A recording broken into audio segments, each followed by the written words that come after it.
Hello बच्चों, कैसे हो आप। आज हम कक्षा 5 पर्यावरण अध्ययन की वर्कशीट हल करेंगे। कार्यपत्रक 26 अध्याय 18 जाएं तो जाएं कहाँ। तो चलिए वर्कशीट हल करते हैं। प्रश्न 1, गांव से लोग शहरों में क्यों आते हैं। तो इसका उत्तर लिखेंगे, गांव से लोग शहरों में रोजी रोटी कमाने, इलाज कराने, अधिक सुविधाएं पाने के लिए, रिश्तेदारों से मिलने के लिए व अन्य ज़रूरी कार्यों से आते हैं। चलिए आगे बढ़ते हैं। प्रश्न 2, निम्नलिखित रिक्त स्थानों में उपयुक्त शब्द चुनकर भरिए। तो बच्चों यहाँ पर कुछ खाली स्थान दिए गए हैं और रिक्त स्थान में भरने के लिए विकल्प दिए गए हैं। तो आपको रिक्त स्थान में उपयुक्त शब्द सही विकल्प को भरना है और इन्हें पूरा करना है। क, सामान्यतः कृषि संबंधित कार्य डैश में किए जाते हैं। तो यहाँ विकल्प दिए गए हैं गांव, शहर। तो यहाँ लिखेंगे गांव। ख, मछली पालन करना एक डैश संबंधित कार्य है। तो यहाँ लिखेंगे कृषि। ग, गांव में हमें पक्षियों की आवाज़ें डैश सुनाई देती हैं। तो यहाँ लिखेंगे अधिक। चलिए आगे बढ़ते हैं। प्रश्न 3, सही विकल्प चुनिए। अब यहाँ पर आपको प्रश्न दिया गया है और उसके कुछ विकल्प दिए गए हैं, तो आपको सही विकल्प चुनना है। क, सामान्यतः लोग एक स्थान को छोड़कर दूसरे स्थान पर क्यों जाते हैं। तो यहाँ सही विकल्प है पहला, रोजगार के लिए। ख, सीढ़ियाँ किस फैक्ट्री में काम करता था। तो यहाँ सही विकल्प है मछली फैक्ट्री में। चलिए आगे बढ़ते हैं। ग, यात्रा के परिवार के लिए नए स्थान पर रहना डैश। तो यहाँ सही विकल्प है असुविधाजनक था। प्रश्न 4 करते हैं। हम नदियों पर बांध क्यों बनाते हैं। तो इसका उत्तर लिखेंगे, हम नदियों पर बांध जल भंडारण हेतु बनाते हैं ताकि पानी सिंचाई, पीने, बिजली बनाने तथा कृत्रिम झीलों के लिए प्रयोग किया जा सके। चलिए आगे बढ़ते हैं।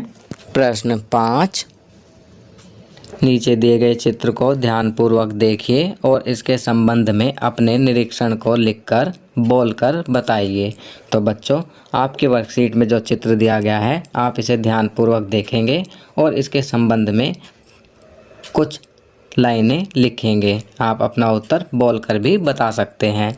आपकी सुविधा के लिए मैं यहाँ लिख रहा हूँ, चित्र में लोग इकट्ठे होकर किसी उत्सव या त्यौहार को मना रहे हैं जिसमें सजावट की हुई है।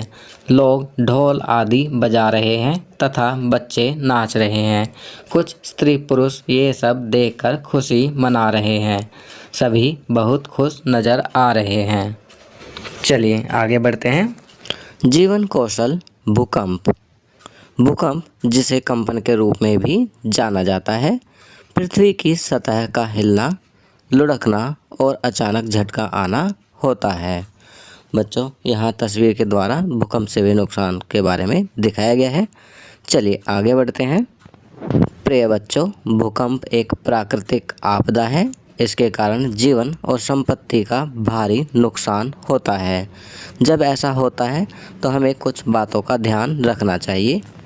पहला, बिस्तर, मेज, डेस्क जैसे फर्नीचर के नीचे छिप जाइए और इसके निचले हिस्सों को इतना कसकर पकड़ लीजिए कि यह हिलते हुए ना खिसके। दूसरा, अगर आपको कोई मजबूत चीज़ दिखाई नहीं दे रही है तो अपने सिर को किसी मजबूत या मोटी किताब से ढककर अपने घुटनों पर बैठ जाएं। तीसरा, भूकंप के झटकों के समय में पंखों, खिड़कियों, अलमारी और भारी वस्तुओं से दूर रहें। शीशे गिरने और टूटने के कारण चोट लगने का खतरा अधिक रहता है। चौथा, लिफ्ट की जगह सीढ़ियों का इस्तेमाल करें। उपरोक्त बातों को याद रखें और अपने माता पिता के साथ इस विषय पर चर्चा करें। चलिए आगे बढ़ते हैं। छात्रों के लिए गतिविधियाँ। प्रश्न 1, आपदा प्रबंधन हेल्पलाइन नंबर क्या है। तो बच्चों, यहाँ पर आपको आपदा प्रबंधन हेल्पलाइन नंबर लिखना है। तो इसका उत्तर लिखेंगे आपदा हेल्पलाइन नंबर 108 या 1077। अर्थात 108 या 1077 है। कोई भी प्राकृतिक आपदा आने पर हम इन हेल्पलाइन नंबर पर 24 घंटे में कभी भी कॉल कर सकते हैं। चलिए आगे बढ़ते हैं। प्रश्न 2, निम्न दी गई गतिविधि की वीडियो बनाकर अपने कक्षा अध्यापक के साथ साझा कीजिए। तो बच्चों, जैसा कि चित्र में दिखाया गया है, पहले चित्र में झुको, दूसरे में ढको और तीसरे में पकड़ो। तो आप दी गई गतिविधि की वीडियो बनाकर अपने कक्षा अध्यापक के साथ साझा करेंगे। चलिए आगे बढ़ते हैं। प्रश्न 3, नियमित अंतराल पर आपके विद्यालयों में भूकंप से संबंधित मॉक ड्रिल का अभ्यास किया जाता है। अपने माता पिता और शिक्षकों के साथ इसके उद्देश्य और लाभों के विषय में चर्चा करें। तो बच्चों, यहाँ पर बताया गया है कि आपके स्कूल में नियमित अंतराल पर भूकंप से संबंधित मॉक ड्रिल का अभ्यास किया जाता है। आप अपने माता पिता और शिक्षकों के साथ इसके उद्देश्य और लाभों के विषय में चर्चा करें। तो इसका उत्तर लिखेंगे। सबसे पहले उद्देश्य, प्राकृतिक आपदा जैसे कि भूकंप के समय अपनी जान बचाने के साथ साथ दूसरों की जान भी बचाई जा सकती है।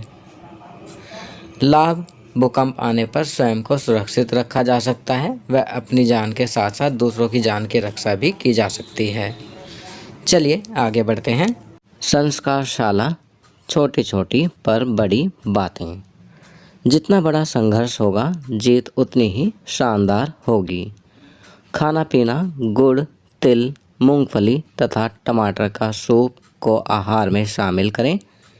गतिविधि, अपने घर आंगन में लगाए गए पौधों के गमलों को व्यवस्थित करें।